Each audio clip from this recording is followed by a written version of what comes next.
चंडीगढ़ भारत की पहली planned city. 1947 Bharat आज़ाद हो चुका था, पर पंजाब अपनी राजधानी खो चुका था। नए भारत को एक नई शुरुआत चाहिए थी, एक ऐसा शहर जो सिर्फ मकान और सड़कें ना हो बल्कि एक नई सोच हो। तब लिया गया एक ऐतिहासिक फैसला, एक नया शहर बनाया जाएगा।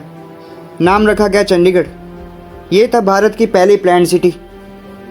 सरकार ने स्विस फ्रेंच आर्किटेक्ट ले कॉर्बुजियर को बुलाया। उन्होंने ब्लूप्रिंट तैयार किया, ऐसी प्लानिंग जो तब के किसी भी शहर से अलग थी। हर सेक्टर एक यूनिट, एक नेबरहुड, हर चीज़ systematic, roads, markets, gardens, institutions. Chandigarh सिर्फ एक शहर नहीं था, एक विजन था, एक मॉडल जिसे पूरे देश के लिए एग्जाम्पल बनाया गया। ले कॉर्बुजियर के डिज़ाइन में हर कॉन्क्रीट स्ट्रक्चर के पीछे एक आइडियोलॉजी थी, सिंप्लिसिटी, फंक्शन और मॉडर्निटी। तो स्वागत है जी आप सभी का एक और नए ब्लॉग में। आज हम घूमने वाले हैं पूरा चंडीगढ़, आपको पूरा चंडीगढ़ घुमाने वाले हैं। Welcome to Chandigarh the city beautiful. और चंडीगढ़ का साइन भी लगा होगा, ये वाला जो पीस और यूनिटी को दर्शाता है। अब चलते हैं पूरा चंडीगढ़ घूमने। मैं सोच रहा था कि मैं सबसे पहले चंडीगढ़ में कहाँ जाऊँ और आपको क्या दिखाऊं। फिर मैंने सोचा जब हम चंडीगढ़ घूम रहे हैं तो शुरुआत भी चंडीगढ़ के पहले सेक्टर से ही होनी चाहिए। सेक्टर 1 ये वही जगह है जहाँ चंडीगढ़ की पहचान छुपी है, और यहीं पर है वो जगह जहाँ हर टूरिस्ट सबसे पहले जाता है, सुखना लेक। 1958 में बनाई गई ये लेक हिमालय फुटहिल से आने वाले सीजनल स्ट्रीम को रोककर बनाई गई थी। आर्टिफिशियल है लेकिन हर कोने में एक नेचुरल फील देती है। तो अभी हम आ चुके हैं सेक्टर 1 में ही, सुखना लेक पर। सुखना लेक इतनी फेमस है ना चंडीगढ़ में, आसपास के सारे मतलब लगा लो डिस्ट्रिक्ट को, सारे हरियाणा, चंडीगढ़ सबको पता होगा सुखना लेक चंडीगढ़ में सबसे फेमस मानी जाती है। सेक्टर 1 से ही शुरुआत होती है आपकी चंडीगढ़ घूमने की। पहले हम वही जैसे मैंने कहा ना, वो दिखाया मैंने वेलकम टू चंडीगढ़ वाला। उसके बाद सारे लगा लो जो शुरुआत करते हैं ना चंडीगढ़ घूमने की, सुखना लेक से ही होती है। ये लेक है, आप बोटिंग कर सकते हो। हालांकि गर्मियों के टाइम यहाँ पर दोपहर के टाइम है हम, तो इधर रश नहीं है। वैसे तो या तो सुबह सुबह या फिर शाम को इधर माहौल बहुत अच्छा हो जाता है। और अगर पूरा मौसम क्लियर हो ना, पीछे की इधर पहाड़ भी दिखते हैं, इधर बोटिंग कर सकते हो, पहाड़ भी हैं, पीछे एक फूड कोर्ट भी है, वो भी मैं आपको दिखाता हूँ। और इधर वॉक करने का बहुत मज़ा आता है सुबह सुबह और शाम को। वॉकिंग ट्रेल बनी हुई है पूरी, बहुत अच्छी जगह है। लेक के दोनों तरफ हरियाली से घिरे रास्ते हैं, एक तरफ डेंस ट्रीज, दूसरी तरफ खुला पानी। यहाँ पर ग्रीनरी का इतना अच्छा मेंटेन किया गया ना कि हर जब आप वॉकिंग ट्रेल पर चलोगे ना, साइड में चलती है पूरी गार्डन, और गार्डन में अलग अलग तरह के पेड़ लगे हुए हैं, उनके नाम भी लिखे हुए हैं। आप देखोगे इतनी ग्रीनरी है ना कि आप कहोगे वाह यार वाह। पैडल बोट्स और शिकारस भी अवेलेबल हैं, लेकिन ज़्यादा लोग बस शोर लाइन पर चलना पसंद करते हैं। और लेक के पास ही एक स्मॉल गार्डन एरिया भी है जहाँ लोग बैठकर लेक व्यू का मज़ा लेते हैं।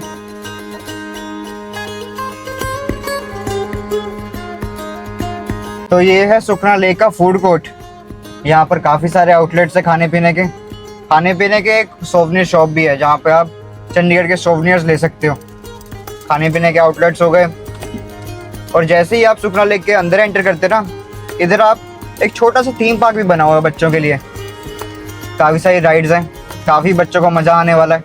तो सुखना लेक में सब कुछ मिलेगा, खाना पीना, थीम पार्क, एंटरटेनमेंट, एंजॉयमेंट। तो आप समझ सकते हो कि चंडीगढ़ में कितनी फेमस जगह होगी सुखना लेक।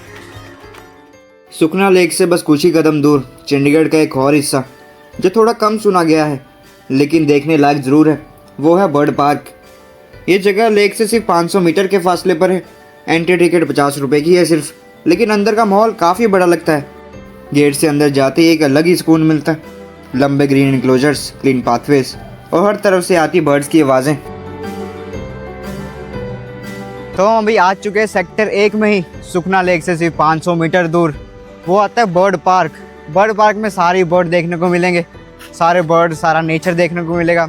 और वैसे चंडीगढ़ की आपको ग्रीनरी का तो पता ही है। सेक्टर 1 में ही सब कुछ है, बाकी सब तो अभी हमने कभी कुछ घूमा ही नहीं। चलो चलते हैं अंदर इसके।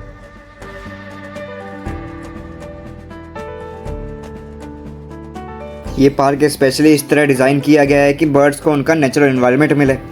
बड़े केजेस नहीं बल्कि ओपन वॉक इन अवेरियस। तो बर्ड पार्क के अंदर ना काफ़ी सेक्शन बने हुए हैं एक्वेटिक के लिए, जो पेड़ पर रहते हैं बर्ड्स। और ये पहला सेक्शन आता है, ये डोम सा बना हुआ है, डोम के हमने अंदर जाना है, मतलब बर्ड्स के पास हमने खुद जाना है, ऐसा है। अंदर एक्वेटिक सेक्शन है पूरा, सबसे पहले एक्वेटिक सेक्शन आता है और एक्वेटिक सेक्शन के अंदर चल के देखते हैं जो पानी में तैरने वाले होंगे बर्ड्स, वो देखने को मिलेंगे।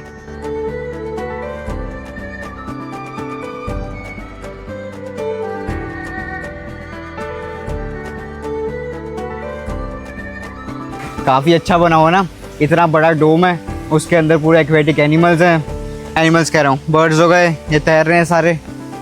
बहुत अच्छा बना हुआ है। और एक तो अच्छा बनने के साथ साथ मेंटेन की बात होती है, मेंटेन है।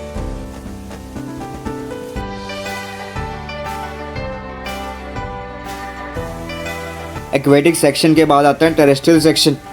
यहाँ आपको मिलते हैं लैंड बर्ड्स, ज़मीन पर चलते हुए, पत्तों के बीच छुपते हुए, या कभी कभी डायरेक्टली सामने आ जाने वाले बर्ड्स। पूरा एरिया बिल्कुल जंगल ट्रेल जैसा फील देता है।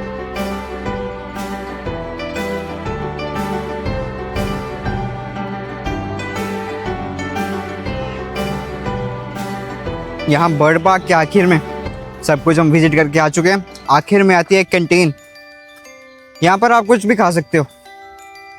और फिर इसके बाद हो जाती है हमारी एग्जिट और हम चलते हैं एक नई जगह की ओर, जो कि चंडीगढ़ में one of the most famous है। तो अभी हमें चंडीगढ़ के one of the most famous places rock garden में आपको मैं सब कुछ बताऊंगा इसके बारे। ये रॉक गार्डन के नाम से आपको पता लग रहा है कि सब कुछ रॉक से बना हुआ है। भाई साहब ये बहुत बड़ा है। जो भी चंडीगढ़ में तो सबको पता है ये क्या है नहीं। बहुत फेमस जगह है, बहुत फेमस जगह है। आप देख रहे हो ना मेरे पीछे, ये तो मैं थोड़ा आगे आ गया हूँ, आपको शुरू से बताता हूँ। शुरू से इसकी कहानी क्या है। इसकी कहानी शुरू होती है 1957 में, जब चंडीगढ़ में एक सिंपल PW एम्प्लॉय थे, नेकचंद। उन्होंने सीक्रेटली एक जंगल के अंदर अपना सपना बनाना शुरू किया। Construction waste, broken tiles, bottles, bangles और कबड्डी से मिलने वाली चीज़ों से उन्होंने स्कल्पचर्स बनाने शुरू किए। बिना किसी परमिशन के उन्होंने एक छोटी सी दुनिया तैयार कर दी, एक हिडन किंगडम। जब यह जगह सरकार की नज़र में आई तो इंस्टेड ऑफ डिस्ट्रॉइंग इट, उनकी कला को सपोर्ट मिला। फिर जो चुपके चुपके बना था वो रॉक गार्डन बन गया, चंडीगढ़ की शान। आज यहाँ जाके लगता है जैसे किसी रिसाइकल्ड फेरीलाइंड में घुस गए हों। नैरो पाथवेज, स्मॉल वाटरफॉल्स, झरने और हर तरफ ह्यूमन और एनिमल फिगर्स। ये जगह एक आर्टिस्ट की इमेजिनेशन का रिजल्ट है, जिसमें कुछ भी नया नहीं पर हर चीज़ में नया नज़र आता है। और यहाँ पर देखो एक मैनमेड वाटरफॉल टाइप सा बनाया हुआ है और ऊपर ऐसा लग रहा है जैसे राजस्थानी बिल्डिंग होती है महाराजाओं वाली, पर ऐसा कुछ नहीं है, सारा रॉक से बना हुआ है वो भी। और ये मैनमेड अपना वाटरफॉल बनाया हुआ है, काफ़ी बढ़िया लग रहा है। तभी मैं आपको दिखा रहा हूँ सब कुछ ये।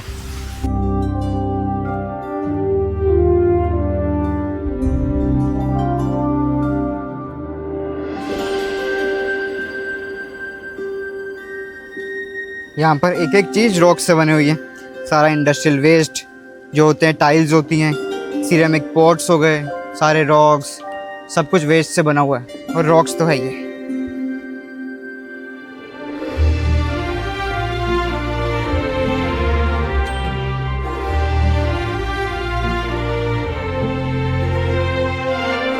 जो आप देख रहे हो ना कलरफुल सा, या तो प्लेट्स हैं, टाइल्स हैं, ये सब कुछ का बना हुआ है।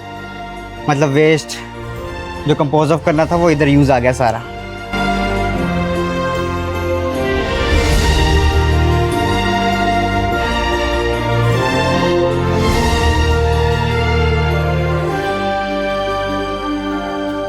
तो हम अभी रॉक गार्डन के लास्ट पार्ट में। इधर ना बहुत खुला सा एरिया आता है, बहुत खुला सा एरिया, वैसे भी 40 एकड़ में फैला हुआ है पूरा रॉक गार्डन। चलो ये आते इधर, इधर झूले आते हैं। इधर एक और चीज़ आती है एक स्पेशल सी, वो मैं आपको दिखाऊंगा एक कल्चर के बारे में।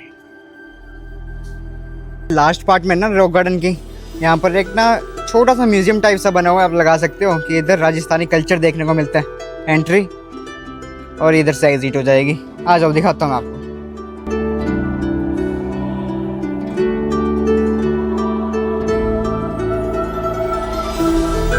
यहाँ मिट्टी के रंगों और स्कल्पचर से पूरा रूरल राजस्थान रिक्रिएट किया गया है। छोटी छोटी हट्स, टर्बन पहने हुए लोगों की मूर्तियाँ और ट्रेडिशनल म्यूजिक इंस्ट्रूमेंट्स, ये सब देखकर लगता है जैसे किसी राजस्थानी गांव में आ गए हों। इसके बाद थोड़ा आगे बढ़ते ही आता है एक्वेरियम जोन, छोटी सी इनक्लोज्ड गैलरी जहां कलरफुल फिशेस अलग अलग टैंक्स में रखी गई है। लाइटिंग सॉफ्ट है और टैंक्स के अंदर के सेटअप नेचुरल डेकोरेटेड है।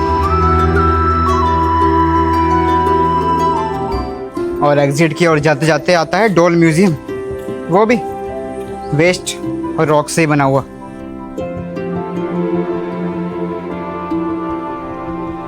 अगर आप देख रहे होगे ना, ये सब ना चूड़ियों से बने हैं, चूड़ियों से। दिमाग लगा सकता है कोई कि उससे भी कुछ बन सकता है।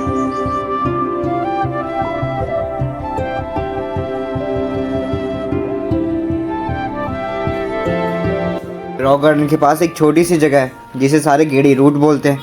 वहाँ पर एक छोटा सा आईफिल टावर भी बनाया हुआ है। गेड़ी का मतलब होता है राउंड्स मारना।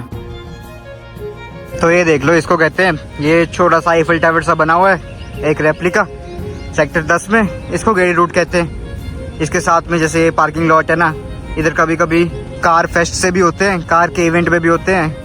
इधर अपनी कोई भी ड्रिफ्ट रूट मारता है, जैसे आप देख रहे हो ना, गाड़ियाँ लाते हैं इधर ड्रिफ्ट वगैरह मारते हैं, बाकी कुछ नहीं। और ये बड़ा सा पार्क है और ये आईफिल टावर, दैट्स इट। इसको गेड़ी रूट बोलते हैं।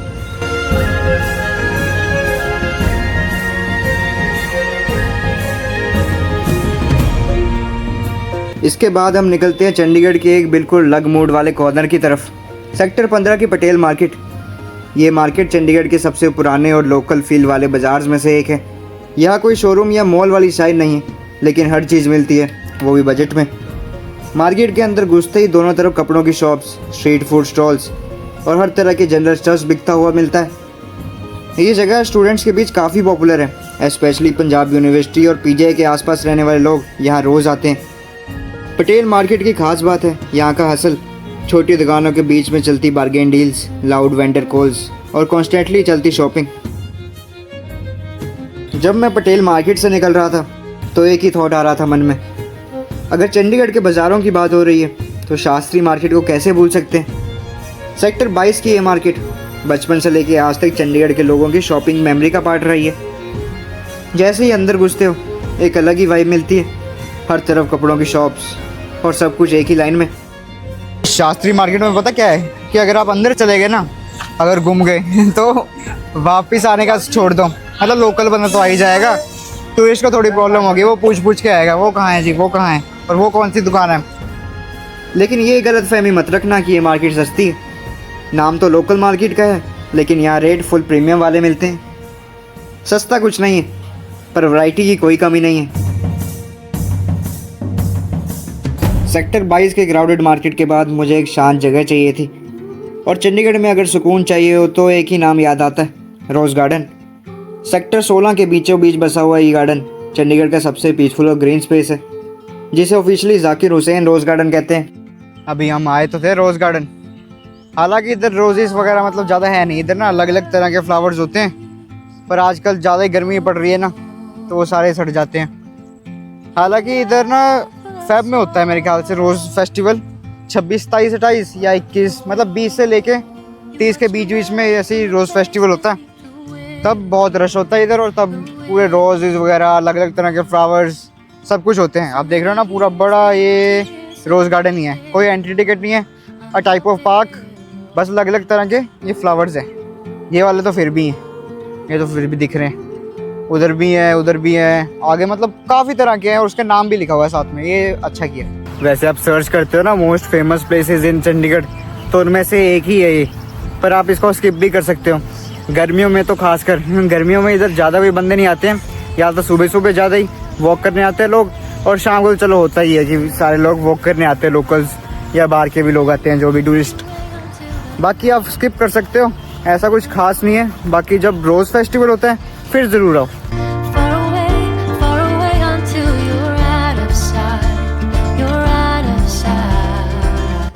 रोज़ गार्डन पड़ता है सेक्टर 16 में, और जो चंडीगढ़ की मेन मार्केट है वो सेक्टर 17 में पड़ती है। जो हम आगे जाने वाले हैं वो तो चलो बताता हूँ मैं आपको। और इसी रोज़ गार्डन से अंडरपास बना हुआ है सेक्टर 17 की मेन मार्केट तक, मेन प्लाजा तक, देख लो है ना, ये अंडरपास ही बना हुआ है। और अंडरपास में आज तो चलो कोई एग्जीबिशन चल रही है, ऐसे कोई चलती रहती है। बाकी बच्चे कभी स्केटिंग करते हैं और डांस वाले ज़्यादा होते हैं, डांस रिहर्सल्स वगैरह। वो तो चलो अपनी मर्जी है, जो करना करे। पर हम तो सेक्टर 17 की मार्केट में गाड़ी से ही जाएंगे। अगर उधर पार्किंग है और चंडीगढ़ में रेट सी पार्किंग के 14 रुपये हैं तो उसकी तो कोई चिंता ही नहीं हुई ना। पार्किंग तो हम उधर ही करेंगे, और वैसे भी पैदल लंबा ही पड़ता है, 1 किलोमीटर हो ही जाता है। तो अभी हम आ चुके हैं सेक्टर 17 की मार्केट में। इसे चंडीगढ़ का हार्ट भी बोला जाता है। इस मार्केट को चंडीगढ़ का हार्ट बोला जाता है, हार्ट ऑफ चंडीगढ़। यहाँ पर सारे ब्रांड्स देखने को मिलेंगे। चलो घुमाता हूँ मैं आपको। बहुत ही पुरानी मार्केट यार, बहुत ही पुरानी मार्केट है।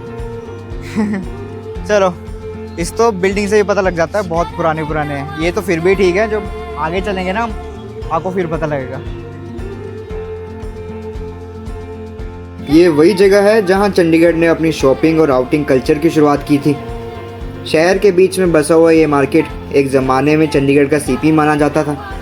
जब तक मॉल्स नहीं थे, सेक्टर 17 ही फैशन, लाइफस्टाइल और हैंगआउट का हब था। और आज भी उसके वाइब्स वैसे ही हैं, बस थोड़ा ओल्ड स्कूल फील देता है। अगर आप पीछे की ओर जाओगे तो वही छोटे मोटे ब्रांड, लोकल ब्रांड्स मिल जाएंगे। अगर आगे देखोगे तो सारे बड़े ब्रांड, सारे A to Z।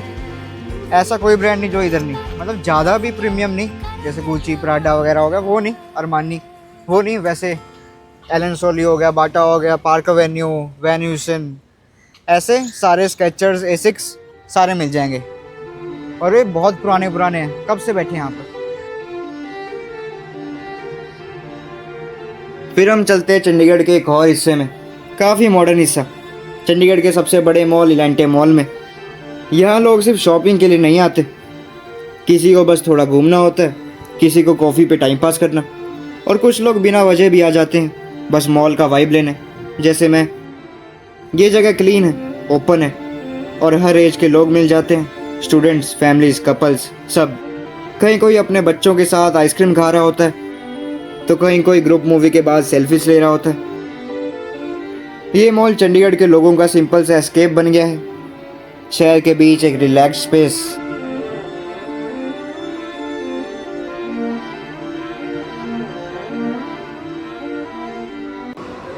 यहाँ पर आया गेम पलेशियो, ये गेमिंग जोन है एक मॉल का, आप लगा सकते हो। इसके फन सिटी अलग है मतलब, और ये अलग है। इधर मतलब आप बॉलिंग कर सकते हो, आर्केड गेम्स हैं। फन सिटी में क्या है कि वो राइड्स वगैरह ज़्यादा हैं।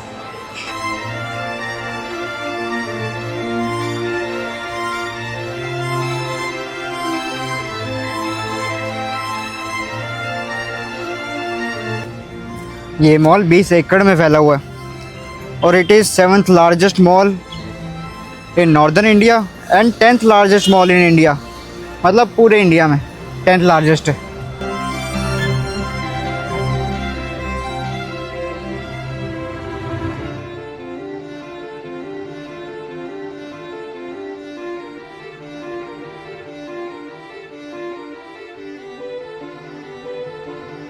जितना मैं चंडीगढ़ में घूमा, एक बात अंदर से महसूस हुई।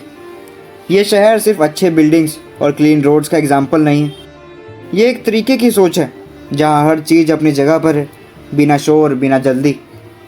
लगता है जैसे ये शहर कह रहा हो, ज़िंदगी को संभाल के सुकून के साथ भी जिया जा सकता है। और शायद यही चंडीगढ़ का असली चार्म है, एक बैलेंस जो आज के टाइम में सबको चाहिए। और यही है चंडीगढ़ की कहानी।